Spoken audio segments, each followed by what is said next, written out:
Bueno, muy buenas tardes para todos. Un saludo muy especial para la señora ministra, para el doctor, bueno, no ha llegado el director del IGAC, para el señor presidente Findeter y para el presidente del Fondo Nacional del Ahorro, la doctora Catalina, el doctor Ricardo y el doctor Gilberto Rondón. Mi nombre es Marco Antonio, alcalde del municipio de Supía.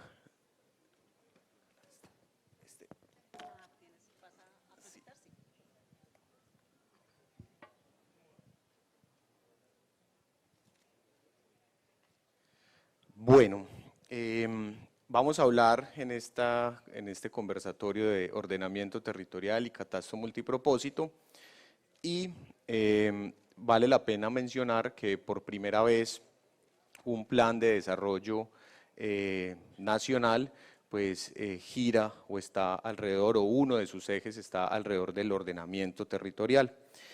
Y este es importante, es el eje estratégico número 1, porque alrededor del ordenamiento territorial pues podríamos hablar de las particularidades locales y también cómo el tema del catastro multipropósito pues le puede apostar a la política fiscal de los municipios. Vale también la pena mencionar que con información del Departamento Nacional de Planeación, a la fecha, el 88% del ordenamiento territorial de nuestro país está desactualizado. La mayoría de los municipios que somos de sexta categoría tenemos una gran cantidad de retos para actualizar este instrumento de planeación tan importante. Y en el plan de desarrollo, pues que se menciona el tema de ordenamiento territorial alrededor del agua y está tan claro, hay 3 sesiones muy importantes. En el capítulo 2, sesiones 2, 3 y 4, se habla de la importancia que tienen las personas y el ambiente en la construcción del instrumento de planificación como es el ordenamiento territorial. Asociado a las personas está todo el tema de gestión del riesgo, entre otros elementos, y asociado al ambiente lo que tiene que ver con biodiversidad y recursos naturales. En el caso específico, por ejemplo, nuestro municipio, el pasado 3 de septiembre, producto de unas fuertes e intensas lluvias, tuvimos unas inundaciones de grandes magnitudes que nos generaron alrededor de 1.200 personas afectadas, una persona fallecida y pues sin lugar a dudas una de las razones por las que pasó esto pues fue por una mala planeación territorial, una serie de errores consecutivos que se han cometido históricamente en nuestro municipio y pues que esta es una buena oportunidad para debatir al respecto e intentar unas posibles soluciones para lo que allí se presenta. También vale la pena mencionar que el catastro multipropósito está en el eje 1 de ese plan de desarrollo, donde también se habla de la necesidad de actualizar este catastro de nuestro país, pues que a la fecha también tiene un importante rezago. En la sección 5 de ese eje 1 se habla de la creación del sistema de administración del territorio SAT. Ahora el doctor Gustavo, ya lo tenemos, doctor Gustavo, mucho gusto, nos va a ampliar un poco alrededor de ese sistema de administración del territorio. Y también quiero plantear un tema con el IGAC, porque por ejemplo en el caso específico de nuestro municipio, Supía, nosotros tenemos presencia de comunidades indígenas y coincidencialmente comparten el territorio con las comunidades afrodescendientes. Y hay una sentencia que es la sentencia T530 que le obliga a la Agencia Nacional de Tierras a delimitar un polígono o unos polígonos y definir los territorios de cada entidad, llámese resguardo o llámese Consejo Comunitario Afrodescendiente, pero esta es la hora que esa decisión no se ha tomado. Y el Ministerio de Hacienda no le paga la compensación predial al municipio, tenemos más o menos unos 4 o 5 años que nos adeudan, hablamos de alrededor de 400 millones de pesos, y el IGAC pues no nos los paga porque pues precisamente el IGAC no define, no certifica el territorio de estas dos etnias que hacen presencia en nuestro municipio. La meta que tiene el Plan Nacional de Desarrollo es llegar al 70% de actualización catastral, por eso ahí sería bueno pues, que ahora cada uno de los que me acompañan en este panel pues nos expliquen un poco cómo vamos a llegar a cumplir esa meta, porque yo tuve la posibilidad también el año pasado de hablar del mismo tema y en su momento la subdirectora del DNP nos mencionaba que ellos iban a entregar un catastro con un cumplimiento del 50%, cosa que efectivamente no se dio. Quiero para finalizar hablar de un planteamiento que hago como alcalde. Lo primero es que, pues si bien nosotros como alcaldes ya terminamos el 31 de diciembre, qué importante que pues ya queda claro que desde el gobierno nacional está planteado en esa propuesta de plan de desarrollo, pero qué importante que los próximos alcaldes y gobernadores lo incluyan dentro de la agenda. Yo no sé, señora ministra y demás acompañantes, cómo vamos a hacer para que estos elementos de una u otra manera sean obligatorios, así como tenemos que hacer el plan de desarrollo y como tenemos que hacer tantas cosas y si no las hacemos pues nos sancionan, pues yo creo que estos instrumentos sin lugar a duda deberían ser obligatorios. Ahí pues planteo o dejo abierta pues la discusión. Las alianzas público-privadas, ya hay diferentes gestores, unos por asociaciones de municipios, entre otras, pues que nos podrían permitir actualizar estos instrumentos. Qué importante que esa misión de descentralización se enfoque también en plantear soluciones al ordenamiento territorial y a la actualización del catastro multipropósito y sin lugar a dudas, pues siendo afines a esa Agenda 2030, pues todos los procesos de articulación que se deben generar. Yo dejo hasta ahí para entonces darles la palabra a ustedes y ya ahora les menciono un par de preguntas pues, que tengo formuladas para cada uno. Muchas gracias. Siempre las damas son primero, pero las ministras son las últimas, así que sigan, señores. Doctor Bonilla.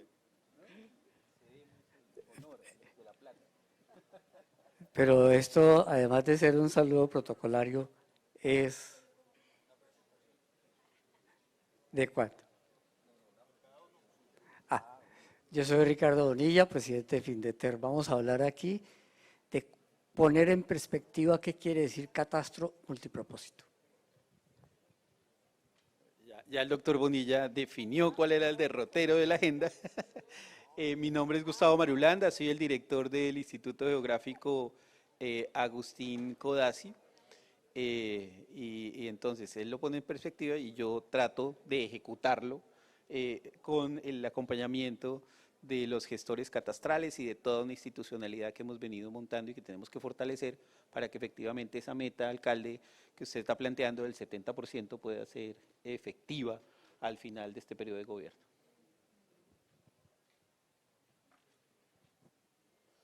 Buenas tardes, soy Gilberto Rondón González, actualmente presidente del Fondo Nacional del Ahorro. Aprovecho para agradecer al doctor Gilberto Toro, a toda la organización, a la Federación Nacional de Municipios, por la invitación y felicitarlos a su turno por este maravilloso evento. Por supuesto, a todos los alcaldes que hacen presencia en el día de hoy, agradecerles su presencia y ojalá podamos obtener algo positivo en este panel. Un saludo también para los compañeros de panel, a la señora ministra, que a su vez es la presidenta de la Junta Directiva del Fondo Nacional del Ahorro y con quien hemos venido trabajando en el fortalecimiento de esa hermosa entidad de la cual espero que hablemos más adelante. Muchas gracias. Bueno, muchas gracias. Señora ministra, ¿cuál es la propuesta? Sí, al final. ¿Sigues tú, no? No, yo respondo al final. Ok, listo. Entonces, hay un tema que le queremos pues plantear a la ministra y es cuál es la propuesta que tiene pues desde el ministerio para que los alcaldes podamos...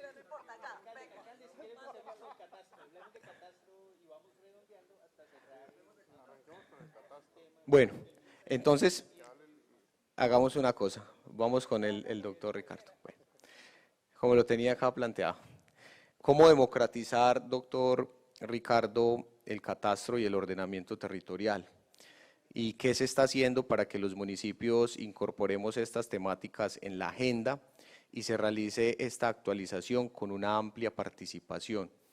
Hay una situación, doctor Ricardo, y es que el tema del catastro de una u otra manera es antipopular y a veces los alcaldes tememos también como dar ese paso de actualización catastral, pues por todo el desenlace que se tiene a veces con la comunidad y bueno, eso también termina siendo un reto importante para nosotros, entonces ese sería como un primer planteamiento para Findeter. Igual también aprovecho para hablar con respecto al Plan Nacional de Desarrollo, para que creemos como dos preguntas, y es que el Plan de Desarrollo Colombia Potencia Mundial de la Vida propone la creación del sistema de administración del territorio como un instrumento de recolección de información para la toma de decisiones de ordenamiento y catastro.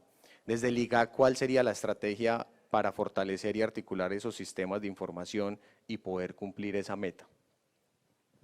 Bueno, sea ahora sí la oportunidad para saludar a toda la audiencia. Ministra, un gusto tenerla aquí.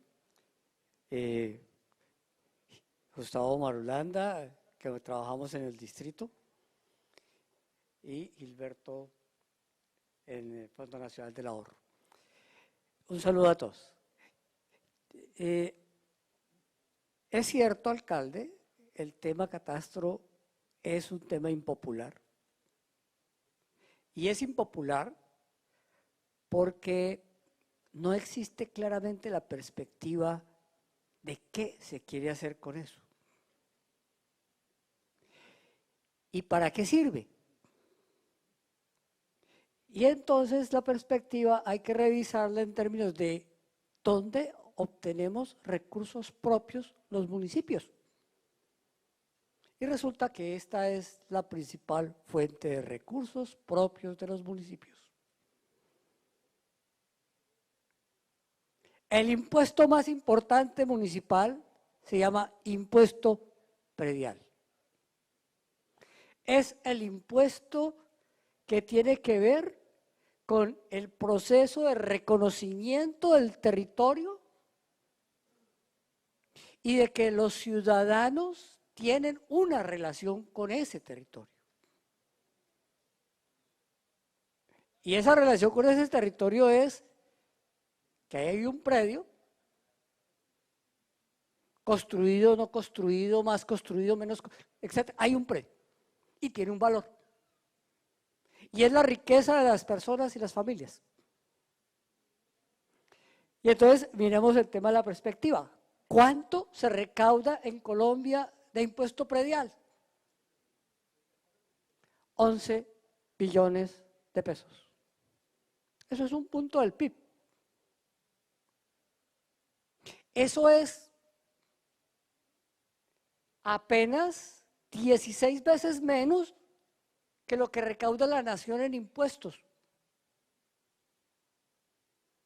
Y por eso los municipios siguen diciendo, papá Estado, páseme plata porque yo no tengo.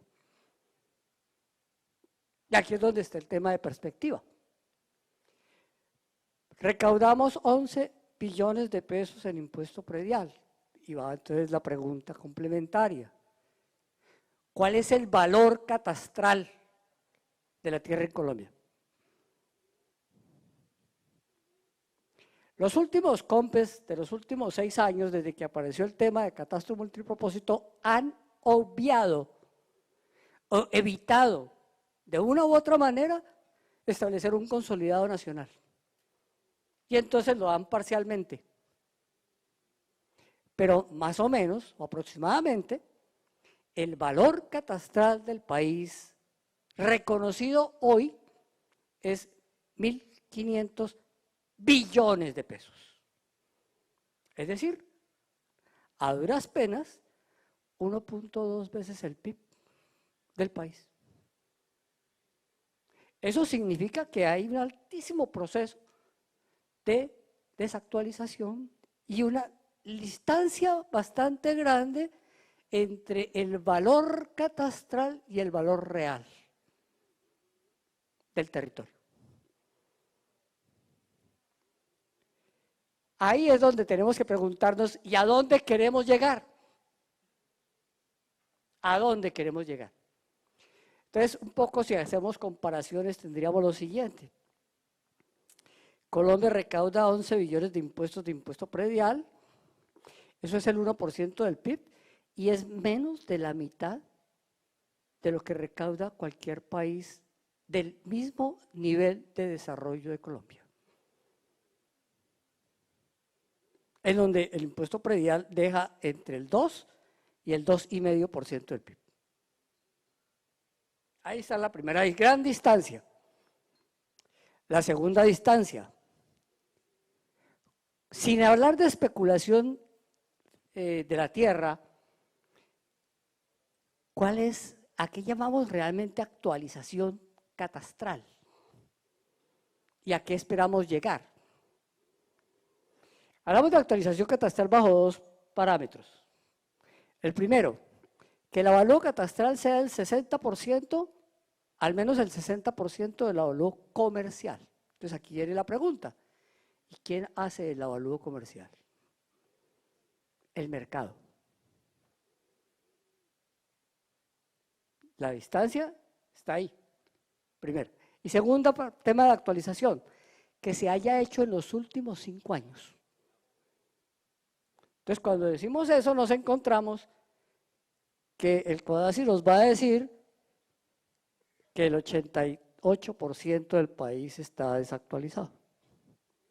Porque o no se acerca al 60% del avalúo comercial o no se ha hecho en los últimos 5 años.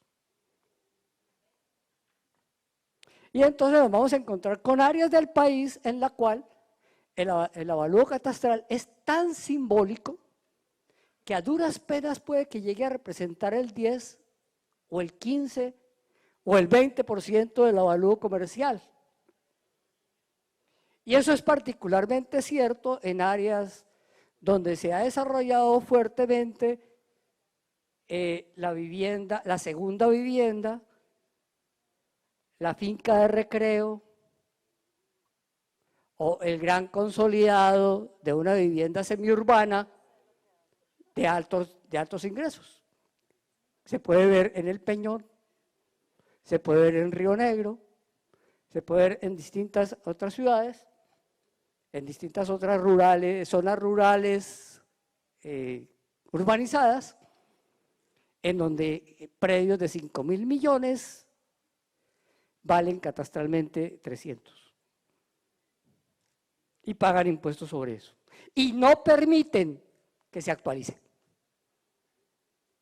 Y ahí es donde está. Entonces, no es que el catastro sea impopular, es que quienes tienen poder para hacer que no se actualice, lo ejercen y lo vuelven impopular. Y entonces le dicen al pequeño propietario que es que le van a subir el impuesto. El que no quiere que le suban es a él. Al pequeño propietario no. Entonces aquí viene el tema complementario. ¿A dónde queremos llegar en términos de catastro? A una actualización del 100% del país. ¿Eso a qué nos debe llevar? A que hoy el país vale catastralmente 1.500 billones de pesos, pero Bogotá vale 700.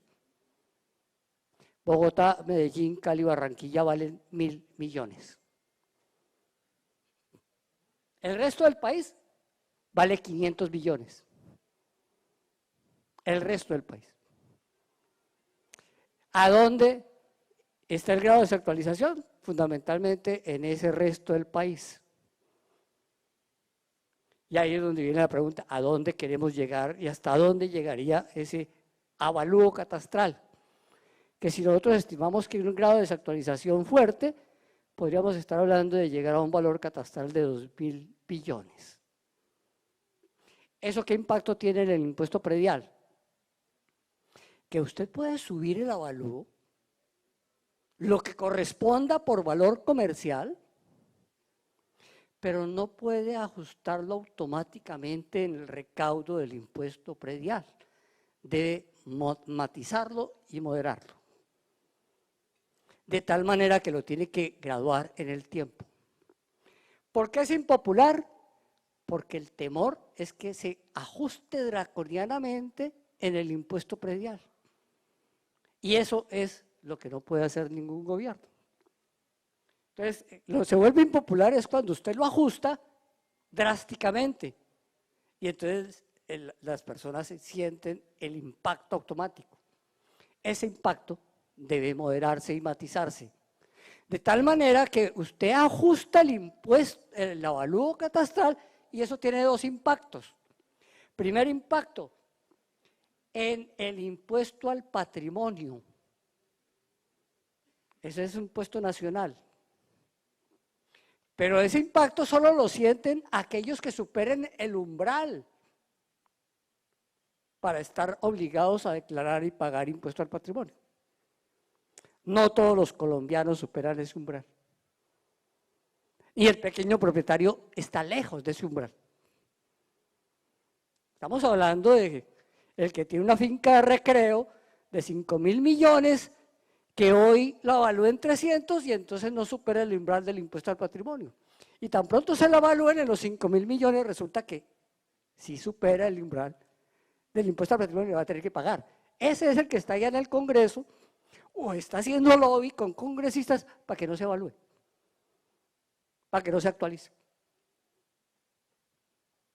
Y ese vive en Río Negro, en El Peñón o en otra finca de recreo.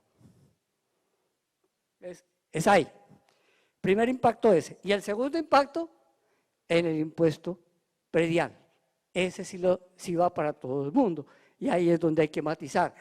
Porque de lo que se trata en este momento es no solo de actualizar, sino de ejercer el debido proceso de aplicación de tarifas y aplicación de nuevo avalúo a los predios de mayor valor.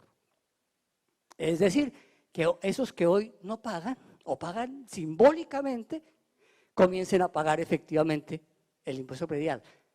Con una tercera implicación, si lo van a vender, va a ganancia extraordinaria por no haberlo actualizado. Y entonces hoy deberían sentir el peso o en el patrimonio, o en el predial, o en ganancia extraordinaria. Y aquí estamos hablando de predios de más de 800 millones de pesos. El 90% de los colombianos, 95% de los colombianos tiene predios por debajo de ese valor. Y su valor comercial está por debajo. O sea, no se va a ver afectado. Los verdaderamente afectados son ese 5% de más arriba. Esos son los que han vuelto impopular el avalúo catastral. Gracias.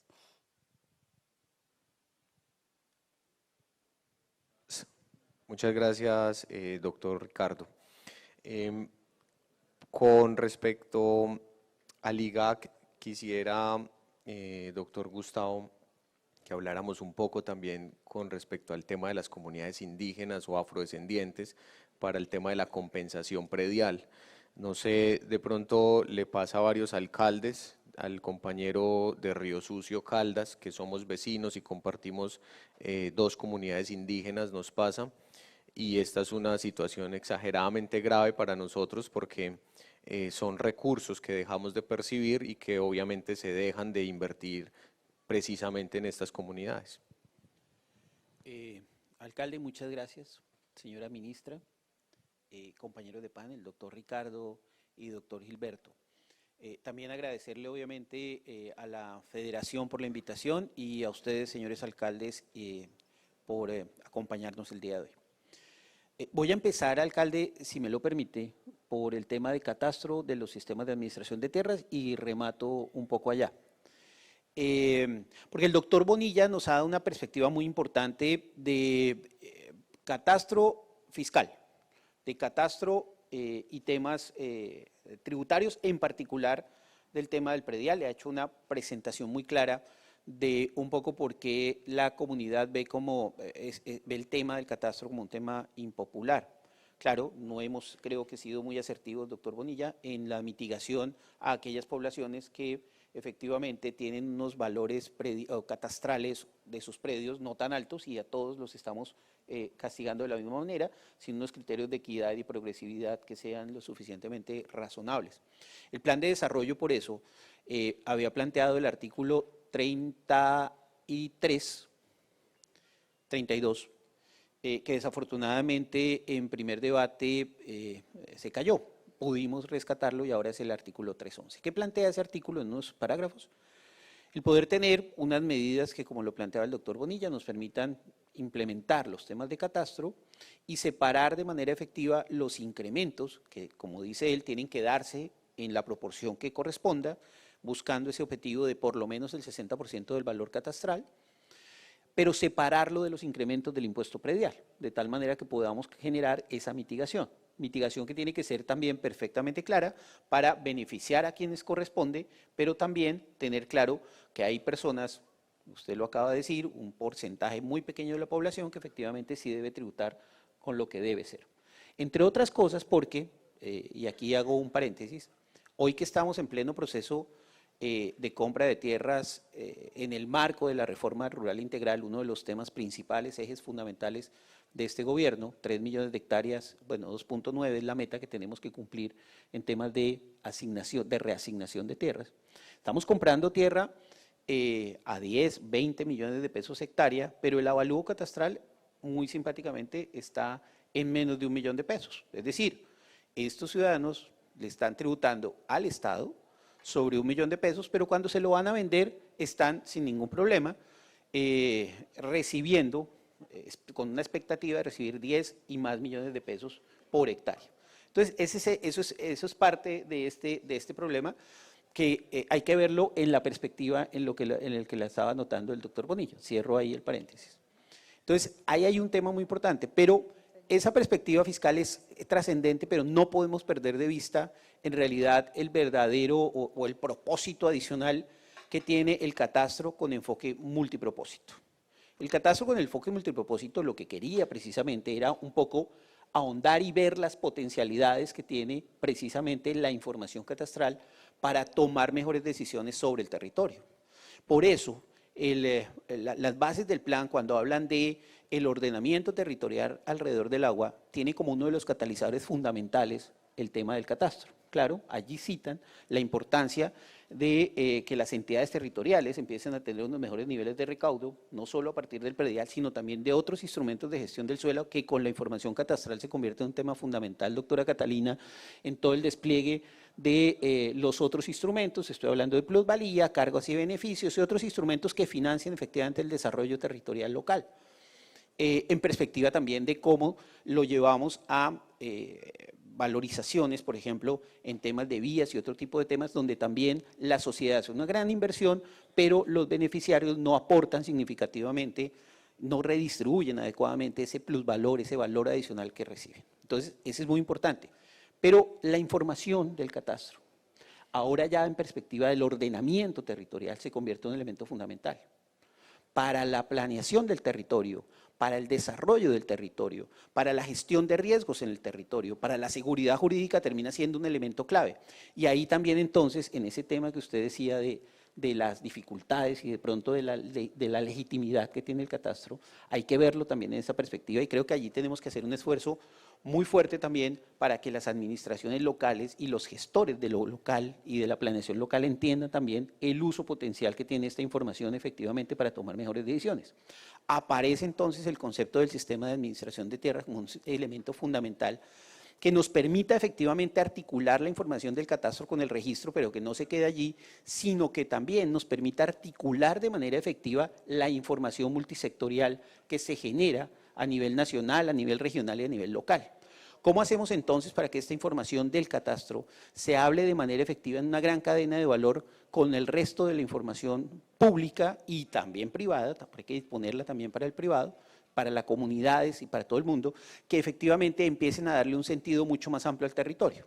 Ya no solo desde la información predial, y estoy hablando de la información física, jurídica y económica de los predios, sino esto en interacción con el valor, el uso, el tema ambiental, el tema de productivo como elementos claves dentro de este tema, que se generan ya no desde el IGAC, con la información catastral, sino desde otros sectores y ámbitos en el marco también del tema de la responsabilidad jurídica que tiene cada uno de los actores públicos en el tema. ¿Cómo hacemos entonces para hacer esto?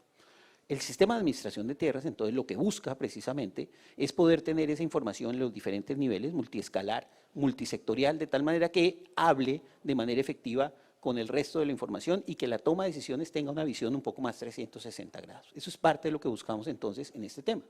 Cuando uno lleva este punto y esta perspectiva del catastro en ese marco del sistema, pues también empieza a ver que el catastro sigue siendo muy importante en lo fiscal, pero que tiene que trasciende ese tema y que permite que los alcaldes, cuando tienen la información de riesgos asociada a este tipo de información predial, respetando la competencia de cada entidad, pero poniéndola a hablar de una manera efectiva, puede tomar mejores decisiones. Este es el tema de los sistemas de administración de tierras y el marco de ese multipropósito, es decir, de ese enfoque más allá de ver el catastro con el tema del impuesto predial y de ese impacto del predial. Esto es un tema, alcalde, entonces, que empieza a darle una mayor legitimidad precisamente a estos procesos. Ya pasando al otro tema que usted anotaba, de los resguardos indígenas y de las transferencias, que no hace el IGAC. Ah, ¿es que estoy presentando? No, yo estoy hablando. Sí, porque además, de este tema, ya que estamos hablando de esto, y vuelvo al tema del ordenamiento territorial alrededor del agua, porque ese creo que es un tema clave, y es que deja, aunque se enfoca mucho en el catastro, hace un tema que es fundamental en este momento para el país, y es darle nuevamente una perspectiva mucho más grande al tema de la geografía para el país, entendiendo que la cartografía, entendiendo que la agrología, entendiendo que la geodesia, que son otros elementos claves de la cadena de valor del IGAC, se convierten en elementos claves para tomar decisiones. Sin la agrología de este país, doctor Bonilla, difícilmente el país va a tener información de la capacidad productiva del suelo, de esos suelos que tienen potencial efectivo para ser desarrollados, para ser desplegados o aquellos que deben ser conservados. ¿Cómo efectivamente puedo potencializar algunos de esos suelos que hoy no tienen toda la capacidad productiva, pero que poniéndolos en unos procesos más claros pueden poderse a producir de manera efectiva? Y volvemos al marco del sistema de administración de tierras, porque todo eso hace precisamente parte de este tema. La reforma agraria pasa precisamente por tener efectivamente la información para tomar estas decisiones. Los temas de seguridad alimentaria pasan por tener esta información para tomar estas decisiones. Cierro el paréntesis y vuelvo entonces a sus temas, ya paso la presentación y vuelvo al tema que usted preguntaba sobre los resguardos. Pues en realidad este tema de los resguardos tiene una cadena de valor mucho más amplia porque le ponen al IGAC la tarea de efectivamente entregarle al Ministerio de Hacienda la información para que él pueda hacer efectivamente el cálculo y la transferencia a los municipios de la compensación. Pero previo a esto, no hay que olvidar que quien define derechos no es el IGAC, es la Agencia Nacional de Tierras en este tema. Entonces, ¿qué venimos haciendo, alcalde? Articulándonos de una manera más efectiva con la Agencia Nacional de Tierras para lograr una determinación efectiva y clara de cada uno de estos resguardos, de cada uno de estos elementos que nos permitan efectivamente dar una información clara a al Ministerio de Hacienda para el cálculo de la compensación. Hoy lo que está ocurriendo es que cuando uno revisa el tema de los resguardos indígenas que son sujetos de compensación, encuentra uno que la información de INCODER, de INCORA, efectivamente no refleja adecuadamente los polígonos que deben ser. Cuando uno hace catastro multipropósito, o cuando uno hace catastro más bien, la información que termina levantando de estos resguardos en realidad dista mucho de los títulos originarios que hay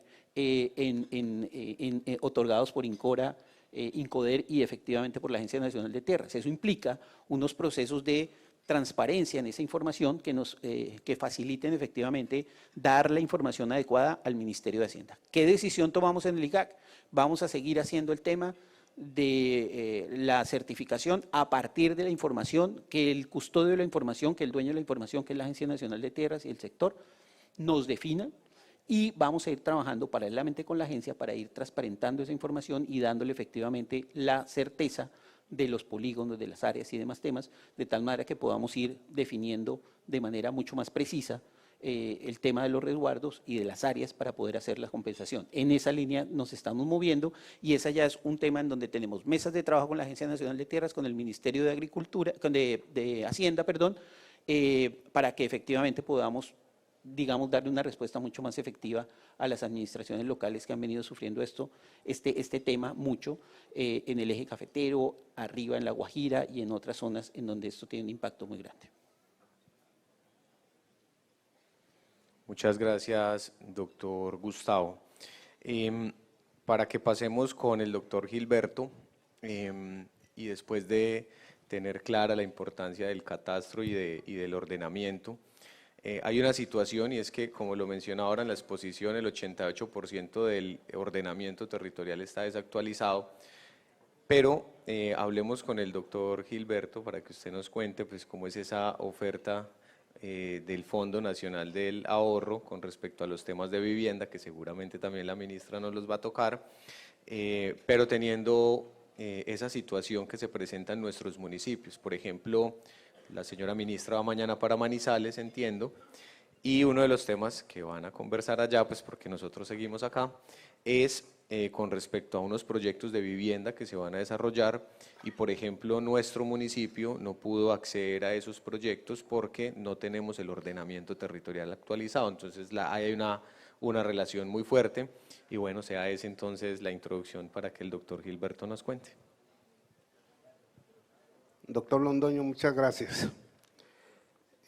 Antes de responder su pregunta, que obviamente es muy interesante y que tiene que ver con las políticas de vivienda, y aquí estamos con la señora ministra de Vivienda, me gustaría ofrecer una breve opinión sobre los temas que se han venido tratando.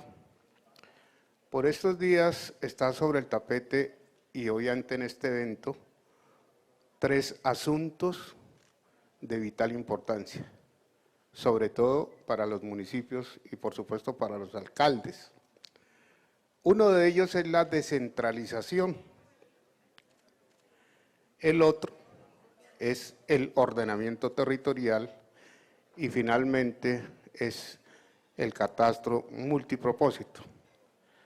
Miren lo interesante que resulta este análisis que han venido haciendo, y que, entre otras cosas, sobre la descentralización, recientemente se hizo un foro de Prisa Media que se llamó Reto Regiones.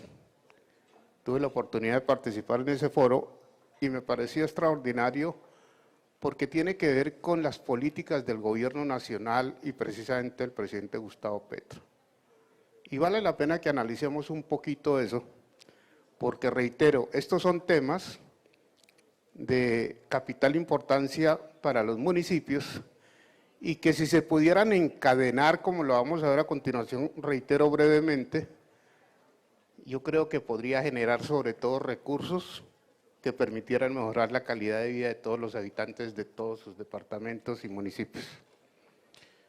Se dice que la descentralización administrativa, que nació antes de la Constitución del 91 con la Constitución del 86, antes digo porque se generó o se estableció la elección de alcaldes, y posteriormente a la Constitución del 91 se estableció la elección de gobernadores.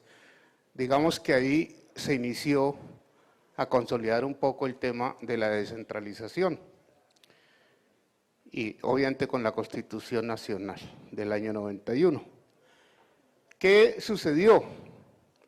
Porque en esto se han hecho muchos diagnósticos, ya llevamos más de 30 años de la Constitución y realmente no ha sido posible modificar y llevar más adelante el tema de la descentralización, que yo creo que le interesa absolutamente a todos los municipios de este país, más de 1000 municipios de este país. Entonces, ¿qué sucedió? Se dio la descentralización política porque los entes territoriales, tanto departamentales como locales, pueden elegir a sus autoridades, tanto los alcaldes, gobernadores, como a las corporaciones públicas, asambleas y consejos municipales o distritales. Digamos que esa parte se dio. Digamos que la descentralización administrativa también, porque obviamente cuando los alcaldes son elegidos o los gobernadores popularmente pues tienen una autonomía administrativa, pero en lo que sí se ha fallado y no se ha logrado, a pesar de que ha sido un tema de constante discusión, es que haya una descentralización presupuestal. Y ahí hay una falla grande, porque al final los recursos que tienen los municipios básicamente tienen que ver con el impuesto predial y el impuesto de industria y comercio, nada más. Y bueno, otros impuestos, tasas, que de todas maneras se presentan, pero en realidad los recursos gruesos que se ejecutan en los municipios o que los ejecuta el gobierno nacional de manera directa en los municipios son los recursos del presupuesto nacional. Ahí es donde hay una falla y lo digo con cierto conocimiento porque tuve la oportunidad de ser en varios años ponente coordinador del presupuesto nacional, de manera que conocí que en realidad no hay una verdadera distribución de los recursos nacionales para que lleguen de manera directa y no con intermediarios a los municipios. Esto lo hablo porque es que el gobierno del cambio quiere eso, quiere la descentralización y quiere llegar a los territorios, porque en el pasado hay muchos territorios de este país que no tienen presencia o no tenían presencia del Estado. Entonces, en el foro que les cuento, pues se proponía que había que generar un ordenamiento jurídico que permitiera una distribución equilibrada de los recursos, porque eso se hizo también a través de las regalías, pero eso tuvo muchas fallas. Y de verdad que esos recursos de regalías jamás se han distribuido como deberían distribuirse. Yo creo que ese es un punto muy importante, que los alcaldes, y obviamente eso depende del Congreso de la República, puedan llegar a sus congresistas para que definitivamente se pueda lograr algo muy importante, que es que los recursos nacionales, que son muchísimos, puedan llegar de manera directa a los municipios y obviamente sean más eficaces, más eficientes, y eso permita mejorar las condiciones de vida de todos los colombianos. Y luego viene un tema que es el ordenamiento territorial. Perdónenme que sea un poco inmodesto, pero es que fui presidente de la Comisión de Ordenamiento Territorial del Congreso de la República en el periodo 2006-2010 y estuvimos trabajando intensamente, pero es que eso es absolutamente difícil. Ya lo dijeron acá el director de Findeter y el director del IGAD, es muy complicado y uno entiende que es complicado. Pero eso sí depende muchísimo, y lo tengo que decir en gran medida, de los alcaldes y de las corporaciones municipales como son los consejos municipales. De ahí depende en gran medida que esto se pueda lograr. Es absolutamente complejo, de verdad, que se pueda llegar a eso, porque es que aquí, en lo que tiene que ver con el ordenamiento territorial, hay muchos intereses. El ordenamiento territorial es un instrumento, como lo estableció la Constitución, de planificación y gestión, que permite generar unos parámetros socioeconómicos para poder establecer y poder construir país. Más o menos esos son los términos que utiliza la Constitución. Y ahí está la clave, porque es que el ordenamiento territorial, que entiendo que en muchos municipios ni siquiera se ha logrado eso, el ordenamiento territorial permite establecer básicamente dos cosas importantes, que son el tema del sector urbano y del sector rural, que cambian las condiciones de manera muy radical, y otros sectores como las comunidades indígenas y todo ese tipo de cosas. De manera que una invitación que hago con el mayor respeto, porque digamos, no soy vocero aquí, simplemente es que trabajemos en el ordenamiento territorial. Me parece que esa es la clave. Para eso hay que trabajar con las corporaciones municipales, porque los consejos a la hora de la verdad son los que tienen que aprobar esos acuerdos. Y de esa manera también yo creo que si se logra avanzar un poco, es que no se ha avanzado, en realidad hay una ley creo que es la 1174, no recuerdo bien, del año 2011, que establece algo sobre el ordenamiento territorial, y en el año 2019 se generó una nueva ley, pero no dice nada, entonces realmente no hemos avanzado. Yo creo que eso es importante tenerlo en cuenta. Y luego el catastro multipropósito. Esa no ha sido una discusión pacífica. Y no ha sido una discusión pacífica porque es que el catastro multipropósito quiere meter toda la información, no solamente de los predios, sino de los dueños de los predios. Y eso ha chocado con un principio fundamental, con un derecho fundamental que es el habeas data. Es posible que, porque además eso es público, es decir, cuando ya la información está en el catastro, toda esa información cualquier persona la puede ver. Entonces, digamos que esa discusión no ha sido pacífica, es una discusión que está sobre la mesa, pero a mí me parece, yo creo que en esto comparto lo que han dicho aquí el doctor Bonilla y el doctor Gustavo. A mí me parece que más que eso, que es una discusión, digamos, constitucional, más que eso, digamos que donde se ha fallado mucho es en la actualización catastral. Digamos que nosotros hemos tenido que recorrer mucho los municipios, en el ejercicio profesional también, y hemos entendido que no ha sido posible que se actualice el catastro. Y ya lo decían, ¿por qué razón? Porque hay gente interesada en que no se actualice para no pagar impuestos. Ya lo decíamos anteriormente que el impuesto predial es uno de los tributos que reciben los municipios y nadie quiere pagar impuestos. Y por esa razón no se permite, y entonces uno encuentra que en municipios como Miraflores, Boyacá, que recientemente fui a pagar unos impuestos de unas fincas de 500 millones de pesos, avaluadas en 60.000, avaluadas en 60 millones de pesos. Entonces no hay la posibilidad, y eso es lo que yo creo que se ha evitado eso, porque si se actualizaría el catastro, las condiciones serían distintas. Tiene razón el doctor Bonilla cuando dice lo que no se puede hacer es que se actualice el catastro y que automáticamente se generen unos impuestos de acuerdo con las tasas ya establecidas, porque eso generaría realmente problemas para mucha gente. Y eso tampoco es lo que se quiere, pero la verdad es que en este país la gente que tiene recursos tiene que pagar los impuestos, eso sin duda. Y eso es lo que busca también el gobierno, para que la gente que tiene más recursos pueda pagar más impuestos. Entonces, lo que dice el doctor Bonilla, que tiene toda la razón, es que el pago de esos impuestos cuando se actualice debe ser paulatino. Y eso lo hacen los consejos, establecen las tasas y pueden a través de acuerdos decir, bueno, esto vamos a ir elevando el impuesto durante los próximos 5 años, por ejemplo, de acuerdo con la nueva actualización del catastro.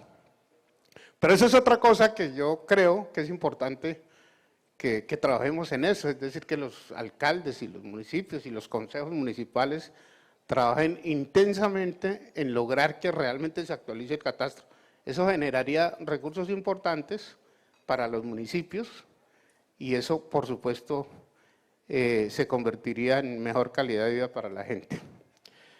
Lo que sigue y lo que yo quisiera contarles es el tema del Fondo Nacional del Ahorro. No sé si me lo permita ahora o más adelante usted me dirá, doctor Londoño, porque realmente eso es lo que nos interesa a nosotros, al Gobierno Nacional, a la señora ministra y al suscrito, que les contemos un poco de eso. Usted me dice si lo hacemos ahora o esperamos que hable la señora ministra. Bueno, entonces yo quiero partir diciendo que el Gobierno Nacional, que es un gobierno del cambio, el gobierno nacional tiene una finalidad extraordinaria, es el tema social. Es el tema social.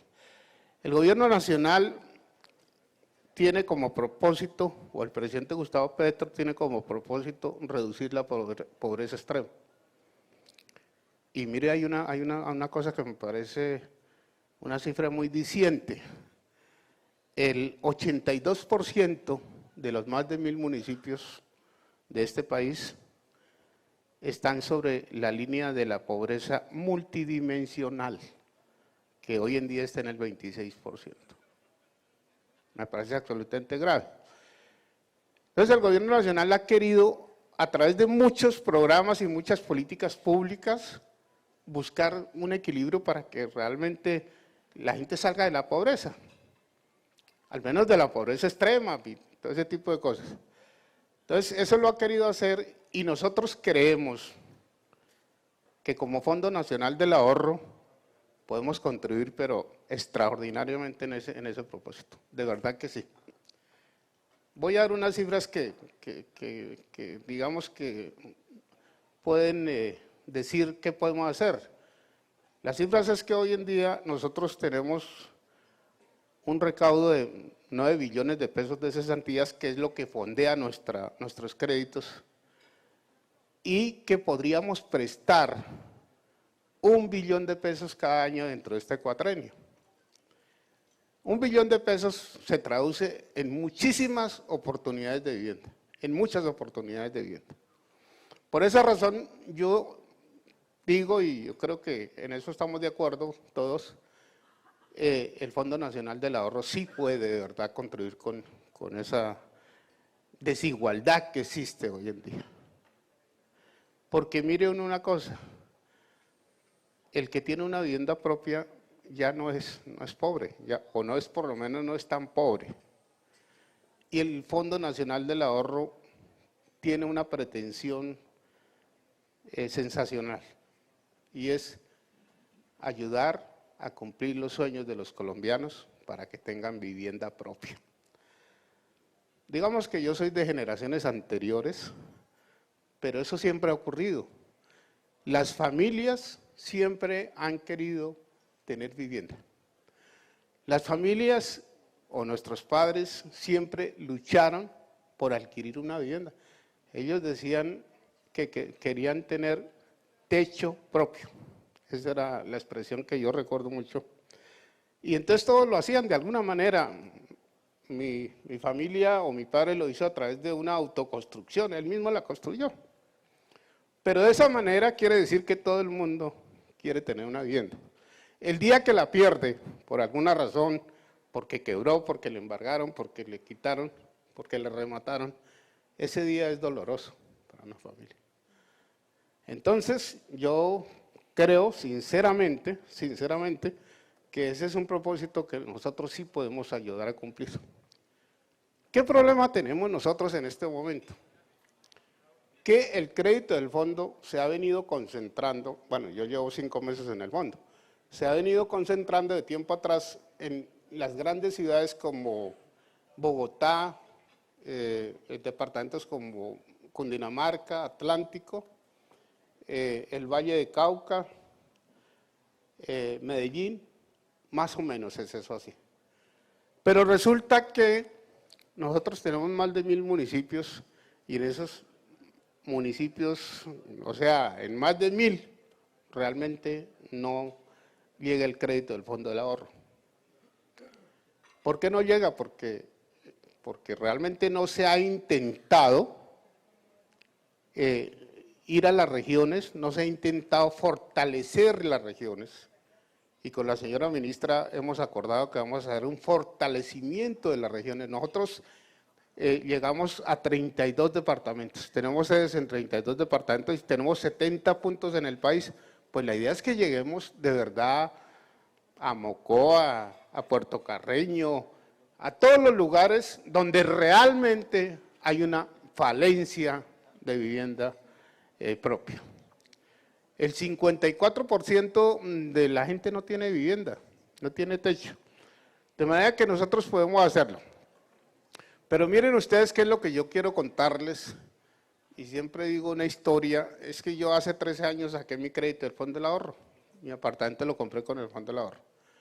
Y durante ese tiempo, es curioso, lo único que conozco del Consejo del Fondo Nacional del Ahorro es que todos los meses me llegan mensajes a mi celular diciendo que estoy en mora y yo nunca he estado en mora, pero bueno, o seguramente alguna vez sí. Pero yo no conozco cuáles son las ventajas del Fondo Nacional del Ahorro. Y se las voy a explicar aquí rápidamente porque sí quiero que lo sepan. Porque lo primero que nosotros tenemos que decir es que tenemos unas tasas de interés que son absolutamente bajas frente a las tasas de interés normal. Eso es lo primero. Para decirles, la tasa de interés nuestra hoy en día es del 7.5% efectivo anual. Y ustedes saben que las tasas de interés en el sector privado bancario llegan hasta el 21% efectivo anual. 14, 16, 18% efectivo anual. O sea, nosotros tenemos la tasa de interés más importante y eso es el punto de partida. Lo primero que tengo que decir es que el Fondo Nacional del Ahorro tiene un portafolio que rápidamente se lo voy a señalar. Primero, administra las cesantías de los colombianos que tienen una vinculación formal laboral. Pero mire lo importante, porque es que no solamente nosotros administramos cesantías, hay creo que 4 fondos más privados que administran cesantías. Pero ¿cuál es la diferencia para decirles a los señores alcaldes que a la hora de la verdad son los voceros de los más de 40 millones de habitantes de este país? ¿Cuál es la gran diferencia? La gran diferencia es que las cesantías allí tienen unos rendimientos que hoy en día están por el orden del 13%, que tiene que ver con la inflación, y los rendimientos son absolutamente importantes. Allí el fondo no cobra administración, el fondo no cobra por los retiros ni totales ni parciales. Y entonces, ¿qué es lo que pasa? Lo que pasa es que allí en el Fondo del Ahorro la gente recibe unos rendimientos muy, pero muy importantes. Tengo que hacer una comparación y es que en los fondos privados los rendimientos casi siempre son negativos por una elemental razón, porque ellos cobran el 3% de la administración y porque ellos pagan de acuerdo con las fluctuaciones del mercado. Así que casi siempre son negativos. Aquí no. Pero hay una cosa muy importante y es que el Fondo del Ahorro, el Fondo Nacional del Ahorro, es el único fondo que le presta de manera directa. Por esa razón, entre otras cosas, es que nosotros podemos prestar a tasas preferenciales. ¿Por qué? Porque nosotros nos fondeamos con los recursos de las cesantías, que hoy en día tenemos 9 billones de cesantías en el fondo. Nos fondeamos con los recursos de cesantías, no tenemos que pedirle prestado ni al sector bancario ni al Banco de la República, no tenemos que pagar esos intereses y por eso nos damos el lujo, si se puede decir así, de alguna manera, por eso nos damos el lujo de tener unas tasas preferenciales. Entonces, el fondo tiene, digamos, esos grandes beneficios en materia de la administración de cesantías. Y luego se creó en el fondo recientemente un producto que es maravilloso, yo creo que a mí me encanta el producto que es el ahorro voluntario contractual, porque es que resulta que a pesar de que el Fondo Nacional del Ahorro recibe cesantías del sector público, pero también del sector privado, de todo el mundo recibe cesantías, pues los que tienen cesantías son únicamente los que tienen una vinculación formal laboral con alguna entidad o con alguna empresa particular. Pero los que no tienen esas cesantías, no tienen esa posibilidad porque son informales. Entonces se creó en el Fondo Nacional del Ahorro algo bellísimo, una cuenta de ahorro para una persona que vende tintos, por ejemplo, o que vende minutos de celular, aunque yo creo que eso ya se acabó, yo no he visto últimamente eso. Pero bueno, esa persona puede ahorrar, abrir una cuenta. Primero que todos nosotros somos flexibles. La bancarización también es muy importante. Una persona que tenga ya una cuenta bancaria es muy importante. Los bancos obviamente no le abren cuentas a todo el mundo. Nosotros sí, le abrimos su cuenta de ahorros, hace un compromiso de ahorrar mínimo 100.000 pesos mensuales, que equivale exactamente al año a una cesantía, y nosotros en el término de 2 o 3 años le hacemos un crédito.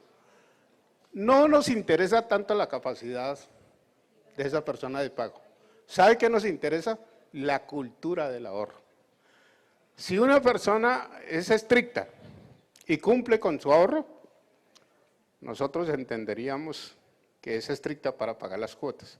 Entre otras cosas, hay una experiencia que tenemos ahí en el fondo, y es que la gente de menos recursos es más cumplida en sus cuotas.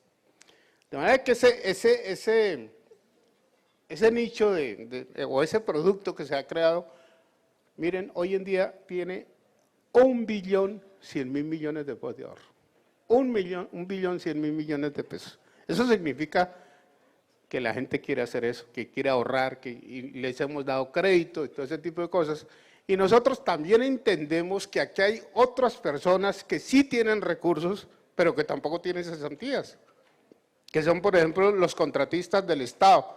Casi 1 billón de contratistas del Estado por OPS. Ese billón de personas no tiene cesantías, porque ellos simplemente contratan y les pagan honorarios. Pues nosotros les abrimos una cuenta en el Fondo Nacional del Ahorro. Ellos pueden ahorrar 500.000, 1.000.000, lo que quieran, y nosotros le damos un crédito, para que quede. Eso es muy importante porque todo el mundo cree que únicamente con cesantías le podemos dar crédito. Y mire otra cosa que me ha parecido también muy importante, y es que nosotros le abrimos una cuenta a los colombianos residentes en el exterior para que ellos ahorren desde allá. Les facilitamos todos los medios tecnológicos para que la cuenta la abran desde allá. Y para que esas personas hagan un ahorro contractual también y puedan adquirir una vivienda en Colombia. En el exterior, la gente, y sobre todo en Estados Unidos, va a trabajar 20 horas diarias, con el ánimo de mandarle a su familia. Tanto que las ¿cómo se llama? Encomiendas, ¿cómo se llaman? Los traslados que hacen de Estados Unidos o de Europa a Colombia, las remesas. Gracias, señora ministra. Las remesas son absolutamente voluminosas. Y entonces allá toda la gente que está allá trabajando, uno los escucha queriendo darles una casa a su familia o a su mamá, qué sé yo. Entonces, eso nos ha parecido muy importante y tuvimos alguna dificultad porque la DIAN exigía que tenían que tener una legalización en otro país. Eso es casi imposible. La gran mayoría de colombianos que trabajan en Estados Unidos son ilegales. Eso ya se resolvió, y ya nosotros reactivamos ese crédito, que es también fundamental. Entonces digamos que eso. Otra cosa que les quiero contar, la generación Fondo Nacional del Ahorro. Ya termino, doctora, muchas gracias. La generación Fondo Nacional del Ahorro es para jóvenes entre 18 y 28 años. Ellos, mire ustedes, a ellos se les presta hasta el 90% del valor del predio y se les da un interés más bajito, del 6.8% efectivo anual. Y no se imaginan ustedes cuántas personas tenemos nosotros en eso. Entonces generó, que ese era el propósito del programa, una cultura del ahorro de los jóvenes, porque hoy en día, yo creo que en mi generación tampoco lo hacíamos, nosotros no ahorrábamos, y mucho menos pensábamos en comprar un apartamento a los 20 años. Hoy en día hemos llevado gente al fondo que a los 21 años han comprado su apartamento. Les prestamos a la gente de 75 años de edad, obviamente por 5 años no se puede prestar, las normas no permiten de más, a gente de 70 años, obviamente con unas garantías. Tenemos un seguro de desempleo, si se queda sin empleo se le pagan las cuotas durante 1 año, y yo quiero ser respetuoso con la ministra y no quiero alargarme porque ya la dejé del avión, entonces, pero tendría muchas más cosas que contarles en realidad, pero hay muchos beneficios. Les agradezco mucho por su atención. Bueno, muchas gracias. Muy buenas tardes para todos y todas. Después de oírte, Gilberto, ahora sí puedo hablar de cualquier cosa. Así que ya no me preocupa tenerme que ceñir al tema del catastro multipropósito que el doctor Gustavo explicó, que es su competencia directa, y el doctor Ricardo también, porque cuando hablamos de ordenamiento territorial tenemos capas. Y la capa en la que se ubica como competencia el Ministerio de Vivienda es el ordenamiento territorial para el desarrollo, para la construcción, para la gestión. Y tú decías, Gilberto, una cosa que hemos venido conversando en diferentes instancias del gobierno desde comienzo de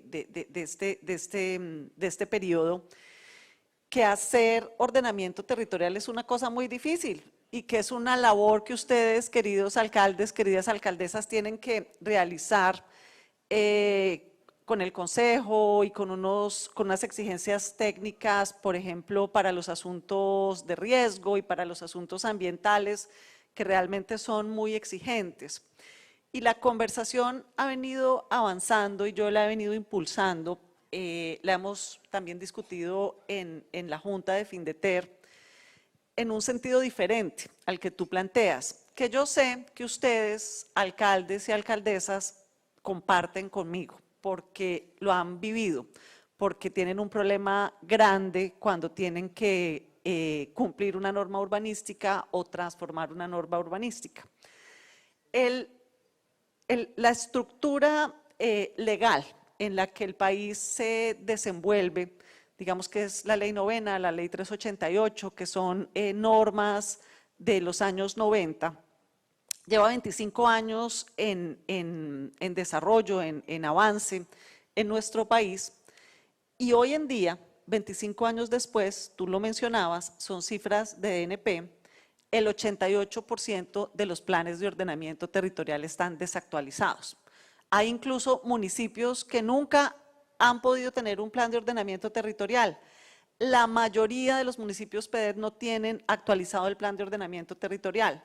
La mayoría de los esquemas de ordenamiento territorial están desactualizados. Y entonces yo creo que la pregunta es otra. La pregunta es, ¿cuánto tiempo más vamos a seguir pedaleando estos instrumentos de gestión del suelo? A ver si algún día nos suena la flauta, a ver si algún día somos capaces de trabajar y de sacarlos adelante. La conversación ha sido interesante con Jorge Iván González, nuestro director de Planeación Nacional, y va por el siguiente tenor. Yo considero, porque yo he trabajado en Planeación Distrital de Bogotá, en Hábitat de Bogotá y ahora en el Ministerio, y Bogotá tiene una institucionalidad muy robusta. Yo considero que es el momento de cuestionar si debemos transformar las normas para poder realizar el ordenamiento territorial, porque llevamos 25 años y con Jorge Iván yo le decía lo siguiente, es que hay un grupo de personas, yo les llamo la secta de los adoradores de los instrumentos de gestión del suelo, que dicen que son buenísimos, que es que esos instrumentos son lo último para detonar el ordenamiento y el recaudo y para organizar el suelo. Lo que pasa es que son muy técnicos y muy complejos y muy rigurosos. Entonces todos los mortales no hemos entendido la maravilla de instrumentos que tenemos. O hay quienes son un poco más suspicaces y dicen, claro, es que no los quieren aprovechar, quién sabe qué intereses hay detrás de eso.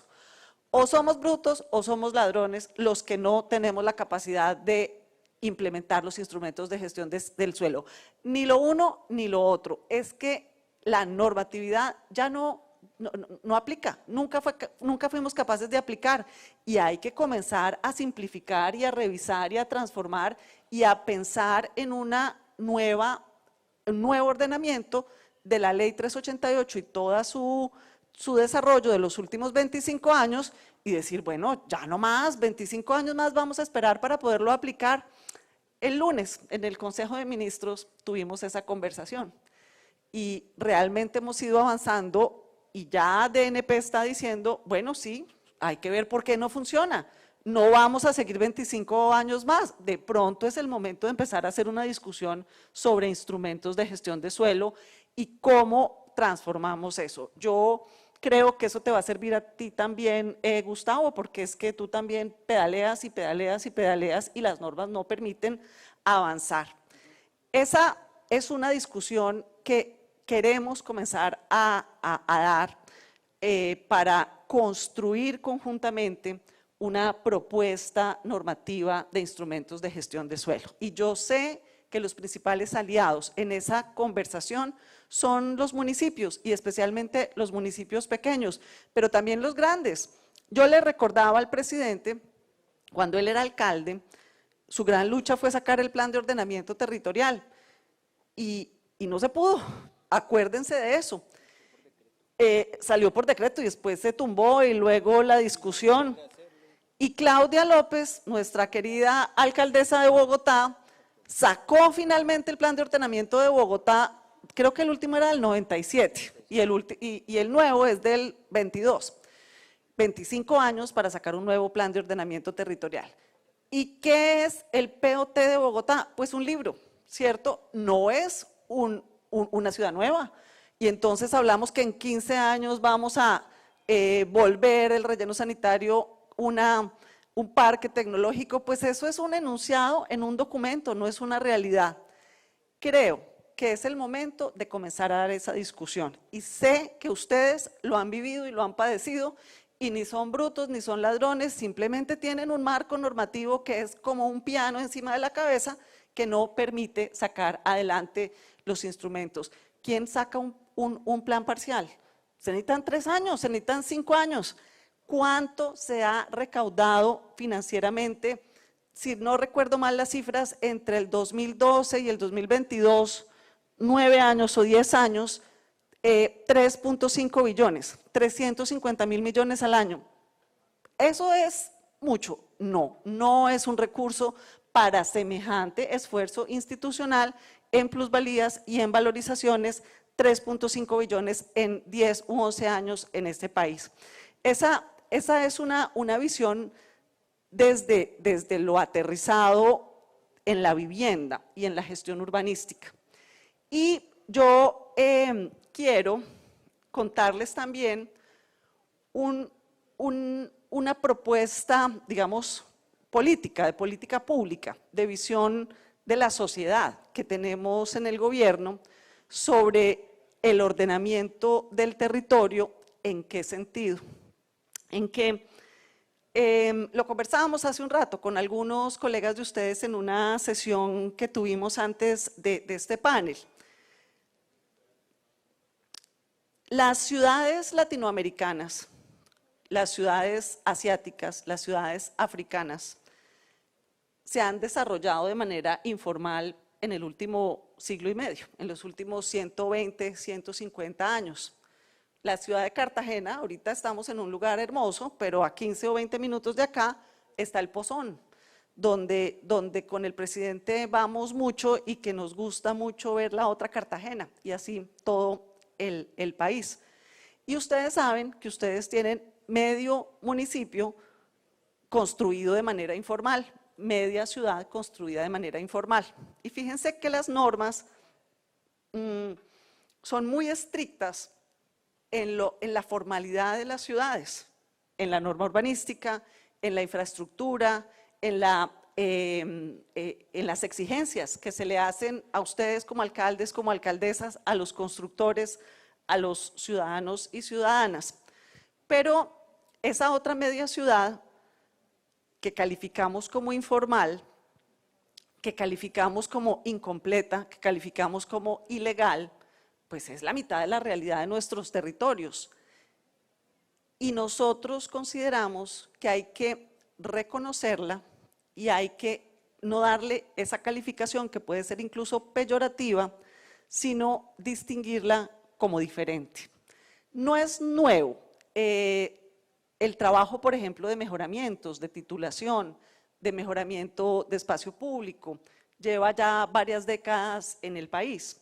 pero siempre con el propósito de formalizar o de legalizar o de equiparar a la ciudad formal, tanto en asuntos de vivienda y hábitat, pero también en asuntos de agua, que es el otro componente, agua, saneamiento, aprovechamiento del Ministerio de Vivienda.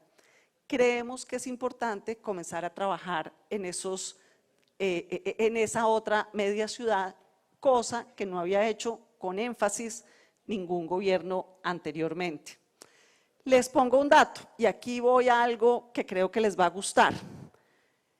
Colombia tiene 1.2 millones de vivienda, de déficit de vivienda cuantitativa, pero tiene 4.5 millones de viviendas de origen informal en déficit cualitativo, al que nunca se le ha puesto atención y donde vivimos 4.5 millones de viviendas, pueden ser 20 millones de personas en pisos de tierra, en techos de plástico, sin una conexión a servicios domiciliarios de agua y acueducto, sin una batería sanitaria.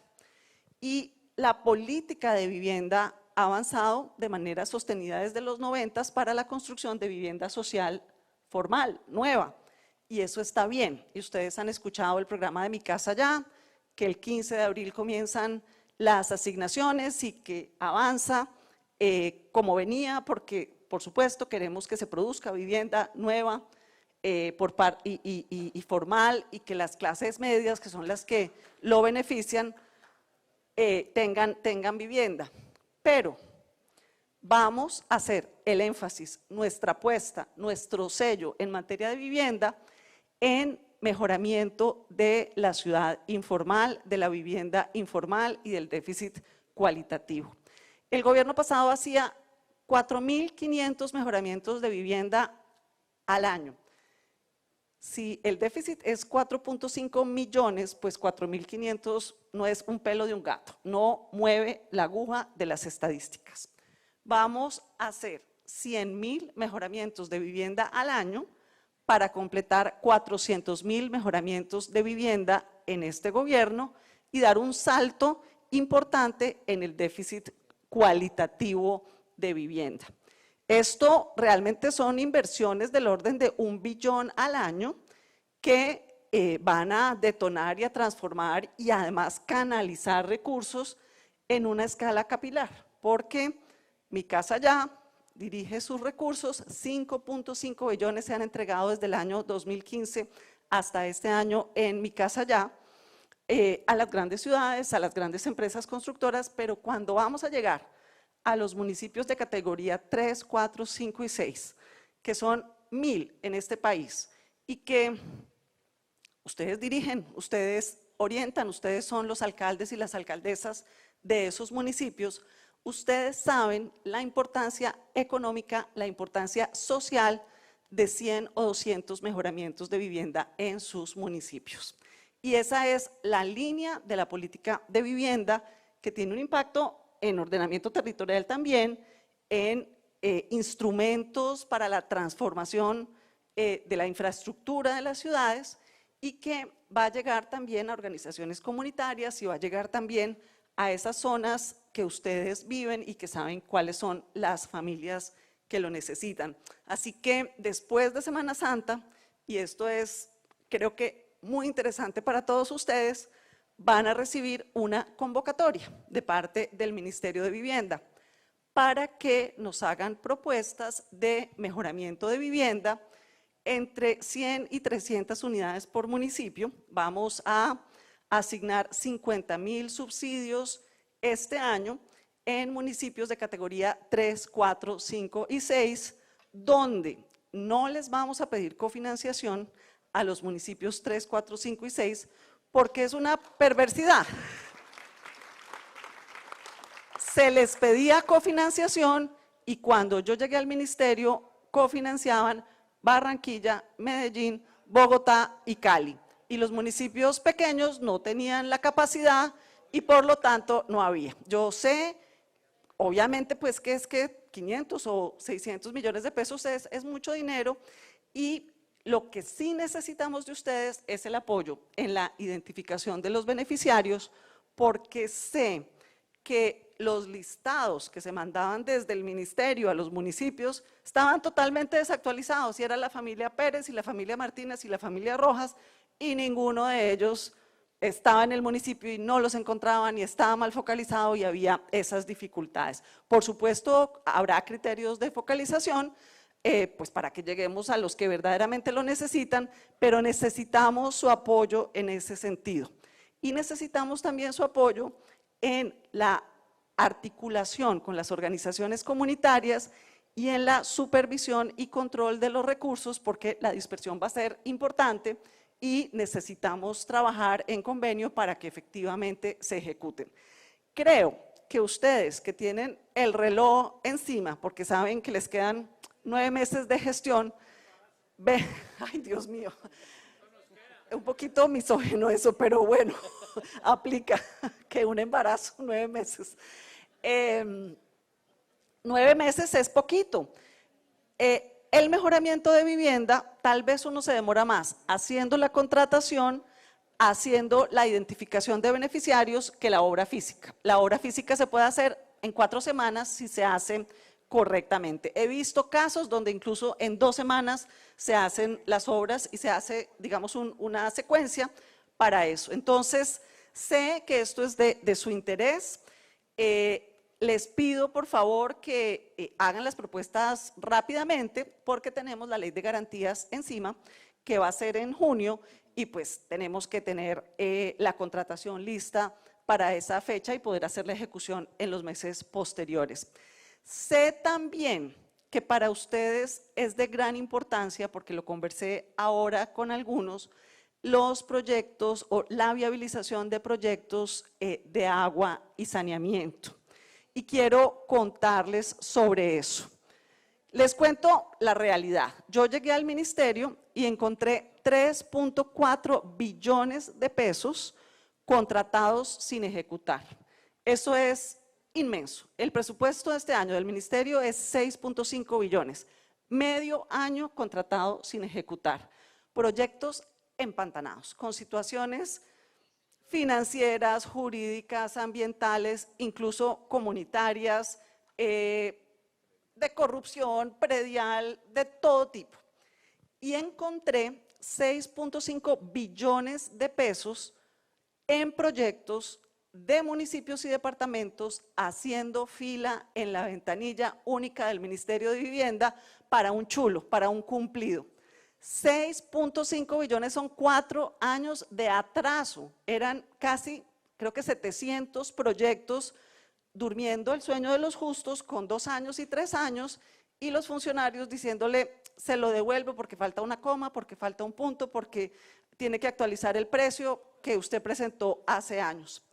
Nosotros hemos hecho desde agosto hasta corte mañana, que ya me dieron un reporte, más de 1000 mesas técnicas con municipios para impulsar los proyectos y viabilizar los proyectos. Muchos de ustedes me han dicho que los han atendido bien. Espero que, si eso no es, por favor, alcen la mano y digan, necesitamos este, necesitamos otro, pero entiendan que había 6.5 billones de pesos esperando que les hiciéramos una mesa técnica y una viabilización. De tal suerte que hoy tenemos 100 proyectos viabilizados que suman 1.5 billones. Esa es una muy buena noticia. La mala noticia es que hay para repartir 600 billones. Así que hoy todos están con la expectativa, y la semana entrante o en unos 15 días, todos van a detestar al Ministerio de Vivienda porque 1 de cada 3 proyectos vamos a poder contratar y los otros no. Pero creo que no es malo, porque llegar a esto, que no habíamos tenido nunca 100 proyectos viabilizados, listos para contratar y financiar, pues es que ya están listos. Entonces, vamos a avanzar con los más que podamos antes de ley de garantías. Vamos a preferir los pequeños por encima de los grandes, los de municipios 6, 5, 4, 3, y creo que eso les conviene. porque es dinamizar las ciudades, los municipios donde hay más necesidad y pequeños municipios que casi siempre están correlacionados con pequeños presupuestos. Los municipios más pequeños tienen proyectos más pequeños. Les digo algo, la Petar de Cúcuta vale 1 billón de pesos, pues está por fuera de todas nuestras capacidades. Entonces, pues hay que buscar criterios técnicos, criterios de repartición equitativa regional y vamos a empezar con los más pequeños antes. El acuerdo que hemos hecho con el ministro de Hacienda, a quien yo le pido plata todos los días, como todos los ministros, es que cuando vamos avanzando en el año y no hay ejecución de otros ministerios, como ya nos sucedió el año pasado, que en noviembre había unos recursos no ejecutados y que los utilizamos en Mi Casa Ya, pues podemos ir viendo si hay ajustes, pero el año pasado teníamos 370.000 millones de presupuesto de inversión para agua y el presidente para este año nos dio 1 billón, eso es casi 3 veces lo que venía y en adición vienen otros 200.000 millones. Entonces, por supuesto que el agua y el saneamiento son prioritarios en este gobierno y nos gusta también, y conecto para cerrar, relacionado con ordenamiento territorial, que avancemos en la gestión de pequeños proyectos, especialmente los que son de gestión comunitaria y los que son rurales, para darle realce también a esa ciudad informal, a esa ciudad que necesita reconocimiento, que necesita una gestión diferente y por supuesto eso debe venir atado con un nuevo esquema de regulación que estamos construyendo en la CRA y un nuevo esquema de supervisión que venimos trabajando con la Superintendencia de Servicios Públicos Domiciliarios. Yo creo, doctor Gilberto, que en este momento el cuello de botella más grande para vivienda es el crédito.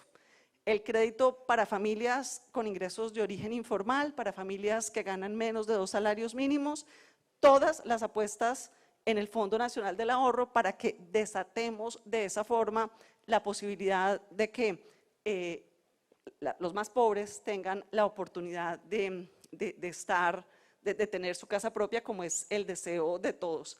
Me encanta estar aquí con ustedes, no puedo atender preguntas porque tengo que salir a coger el avión, lo siento, pero sí les quiero decir que el ministerio tiene las puertas abiertas y yo espero que ustedes así lo sientan. Yo veo en el auditorio muchas caras conocidas que nos hemos visto en el ministerio, que además he visitado yo en sus departamentos, en sus municipios. Nosotros en este gobierno somos gente de paz, gente de la comunidad, gente de los pequeños municipios y para nosotros, bueno, allá todos alzan la mano que ya hemos visitado y que hemos visto y que ya nos conocemos. Es cierto que eso es así. Entonces, me encanta estar aquí y agradezco a los anfitriones y a mis compañeros de panel por la escucha y queremos seguir trabajando con ustedes. Muchas gracias a todos y a todas.